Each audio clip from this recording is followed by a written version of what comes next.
30 दिन में 50 करोड़ से अधिक श्रद्धालुओं ने लगाई माँ गंगा, माँ यमुना व त्रिवेणी में डुबकी। आखिर इतनी बड़ी आबादी सिर्फ स्नान करने क्यों आ रही है? क्या यह माँ गंगा के लिए श्रद्धा है या माँ यमुना के लिए?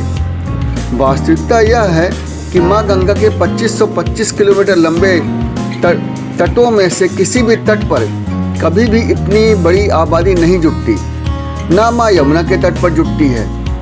यह सिर्फ तीर्थराज प्रयाग के आंगन में ही होता है। माँ गंगा, माँ यमुना के साथ अदृश्य सरस्वती के मिलन स्थल त्रिवेणी के तट पर बसे प्रयागराज में आकर त्रिवेणी में एक डुबकी लगाने की आकांक्षा इन सभी को खींचे पड़ी है। यह तीर्थराज प्रयाग की महिमा है।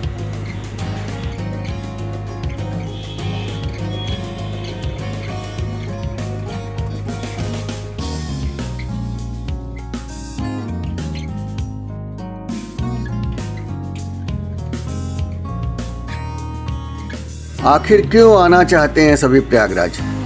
यहाँ ना कोई चमत्कार दिखाया जा रहा, ना भूत भविष्य बताया जा रहा, ना मुफ्त का कोई सामान बट रहा है। इसके बावजूद इतनी बड़ी आबादी तमाम कष्ट सहते हुए प्रयागराज की ओर भागी चली आ रही है। आखिर यह सब क्यों आना चाहते हैं? इसका सिर्फ एक ही जवाब है, वह है मोक्ष प्राप्त करने की इच्छा। सभी के मन में है कि शुभ संयोग में तीर्थराज प्रयाग पहुंचकर त्रिवेणी में एक डुबकी लगा लें और अपने सभी कर्म बंधनों से मुक्त होकर मोक्ष को प्राप्त करें। वैसे यह मोक्ष है क्या? इन श्रद्धालुओं को आप कितना भी बरगलाने की कोशिश करिए, कह लीजिए कि मोक्ष जैसी कोई चीज़ नहीं होती, पर यह मानते नहीं हैं। ये ऐसे देखते हैं जैसे इस आदमी को कुछ ज्ञात ही नहीं है, इससे क्या बात की जाए। कुछ लोग यह सोचकर चले आ रहे हैं कि अगले 144 वर्ष बाद ऐसी स्थिति आएगी, तब हम नहीं रहेंगे, अतः इस अपूर्व अवसर को क्यों छोड़ा जाए। मौनी अमावस्या पर मची भगदड़ भी इनके कदम नहीं रोक सकी है। यह सभी पीड़ा, मृत्यु भय या कष्ट से विरक्त हो चुके हैं। जाम में फंसकर 30-40 किलोमीटर पैदल चलकर भी इस बात का इनको कष्ट नहीं है कि हम क्यों आए हैं। स्नान करना है, वह भी संगम के जल में, और हम करके रहेंगे। वैसे तीर्थराज प्रयाग की महिमा कुछ है ही ऐसी। गोस्वामी तुलसीदास ने खुद तो अपना जीवन काशी में बिताया, पर प्रयागराज की महिमा करते हुए कभी नहीं थके। वह कहते हैं कि तीर्थराज प्रयाग के दर्शन मात्र से मनुष्य के सभी दुख दरिद्र दूर हो जाते हैं। गोस्वामी तुलसीदास अयोध्या कांड में लिखते हैं, संगम सिंहासन सुटि सोहा, छत्रु अखय बट मुनि मनोहा, चवर जमुन अरु गंग तरंगा, देखी हो ही दुख धारिद भंगा। अर्थात गंगा, यमुना और सरस्वती का संगम ही तीर्थराज प्रयाग का अत्यंत सुशोभित सिंहासन है। अक्षय वट छत्र है जो मुनियों के मन को मोहित कर लेता है।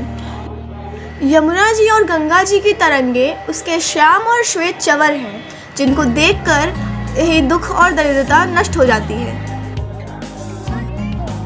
तीर्थराज प्रयाग में आने वाले अधिकांश श्रद्धालु सिर्फ एक ही मनोकामना रखते हैं, और वह है सभी पापों से मुक्त होकर मोक्ष प्राप्त करना। गोस्वामी तुलसीदास जी लिखते हैं, सेवहि सुकृति साधु सुचि, पावहि सब मन काम, बंदी वेद पुराण गण, कहीं बिमल गुण ग्राम। इतना ही नहीं, तुलसीदास जी इसी के साथ कहते हैं, देव मनुज किन्नर नर श्रेणी, सादर मज्जरी सकल त्रिवेणी। अर्थात देवता, मनुष्य, किन्नर, संत सभी तीर्थराज प्रयाग की सेवा करते हैं और उनके सभी मनोरथ पूर्ण होते हैं। वेद और पुराण भी उनके निर्मल गुणों का बखान करते हैं। हाँ, लंबा ही है।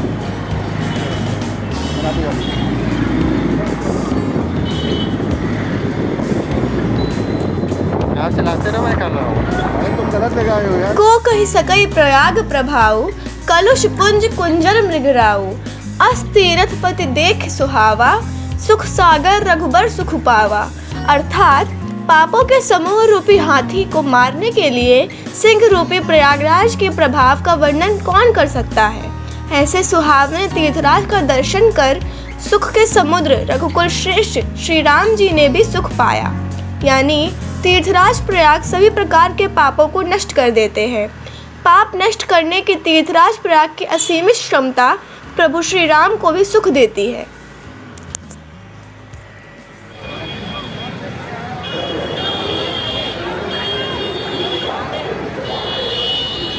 हालांकि तीर्थराज प्रयाग सिर्फ मोक्ष ही नहीं देते वरन सभी मनोकामनाएं पूर्ण करते हैं। महाकुंभ 2025 के प्रारंभ में मां गंगा के पूजन के लिए आए प्रधानमंत्री नरेंद्र मोदी ने 13 दिसंबर 2024 को तुलसीदास जी के शब्दों को उद्धृत करते हुए प्रयागराज की महिमा का कुछ इन शब्दों में वर्णन किया। जब सूर्य मकर में प्रवेश करते हैं, सभी दैवीय शक्तियां, सभी तीर्थ, सभी ऋषि, महर्षि, मनीषी प्रयाग में आ जाते हैं। ये वो स्थान है जिसके प्रभाव के बिना पुराण पूरे नहीं होते। प्रयागराज वो स्थान है जिसकी प्रशंसा वेद की ऋचाओं ने की है। भाइयों बहनों, प्रयाग वो है जहां पग पग पर पवित्र स्थान है, जहां पग पग पर पुण्य क्षेत्र है। त्रिवेणीम माधवम सोमम भरद्वाजम च वासुकिम वंदे अक्षयवटम शेषम प्रयागम तीर्थनायकम। अर्थात त्रिवेणी का त्रिकाल प्रभाव, वेणी माधव की महिमा, सोमेश्वर के आशीर्वाद, ऋषि भारद्वाज की तपोभूमि, नागराज वासुकी का विशेष स्थान, अक्षय वट की अमरता और शेष की अशेष कृपा, ये है हमारा तीर्थराज प्रयाग। गोस्वामी तुलसीदास जी लिखते हैं, माघ मकर गति रवि जब होई, तीर्थ पति आओ सब कोई। यानी माघ मास में सभी देवी देवता प्रयागराज में त्रिवेणी तट पर निवास करते हैं। इस तरह तीर्थों के राजा प्रयागराज में हर तरह का वैभव बिखरा पड़ा रहता है। अयोध्या के महंत मानस मंजुल कहते हैं कि तीर्थराज प्रयाग संतों के माध्यम से अपने वैभव को प्रकट करते हैं। जहाँ ये जो भी आपको दिख रहा है, ये सब प्रयागराज की महिमा है। ये प्रयागराज की महिमा, 4 पदार्थ भरा भंडार, चारों पदार्थ यहाँ भरे हुए हैं। मगर ये प्रकट 11 महीना क्यों नहीं होता है, ऐसे क्यों नहीं होता है? तो उसमें उन्होंने ये कह रखा है कि प्रयागराज जी ने कि ये महिमा तब प्रकट हुई, नाने से भजन किया, जग से रहा उदास, तीरथ पति ऐसा करें कब ये हरिदास। जब ये संत आते हैं, उन्हीं के माध्यम से उनको निमित्त बना के प्रयागराज अपनी महिमा प्रकट करते हैं। यह तीर्थराज प्रयाग की ही महिमा है कि 14 जनवरी से शुरू हुए महाकुंभ पर्व में, महाकुंभ पर्व समाप्त होने के बावजूद यानी माघ पूर्णिमा बीत जाने के बावजूद श्रद्धालुओं की भारी भीड़ रोज उमड़ रही है। सरकारी आंकड़ों की माने तो अब तक 52 करोड़ श्रद्धालु तीर्थराज प्रयाग में अपनी उपस्थिति दर्ज करा चुके हैं। श्रद्धालुओं की असनामी बता रही है कि प्रयागराज को तीर्थराज क्यों कहा जाता है। इतना बड़ा दरबार और इतनी ज़्यादा जनता प्रयागराज में के आंगन में समाने को जैसे पूरी दुनिया उमड़ी चली आ रही है। दूसरी ओर तीर्थराज प्रयाग भी अपने आंगन को जैसे बड़ा करते चले जा रहे हैं। माघ मास बीत चुका है और धार्मिक परंपराओं के अनुसार महाकुंभ भी समाप्त हो गया है। इसके बावजूद आने वालों का तांता कम होने का नाम नहीं ले रहा है। जय जय प्रयागराज, जय जय प्रयागराज। माघ मास का प्रयागराज का कुंभ मेला, जो कि सूर्य के मकर राशि में गोचर होने के कारण अमृतकाल के रूप में दिनांक 14 जनवरी 2025 को शुरू हुआ था, अब वो 12 फरवरी के बाद समाप्त हो चुका है। अमृतकाल भी समाप्त हो चुका है क्योंकि सूर्य का गोचर अब कुंभ राशि में हो चुका है। यहाँ प्रतिवर्ष माघ मेले का आयोजन होता है जो माघ मास के 30 दिनों तक चलता है। प्रत्येक 6 वर्ष में यहाँ अर्धकुंभ मेला, प्रत्येक 12 वर्ष में यहाँ कुंभ और महाकुंभ का मेला लगता है। जाएंगे लिए मन में पावन भक्ति चले, चलो कुंभ चले, चलो कुंभ चले, चलो कुंभ चले, चलो कुंभ चले, चलो कुंभ चले, चलो कुंभ चले, चलो कुंभ चले, चलो कुंभ चले, जहाँ शंख प्राण तक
Thank you.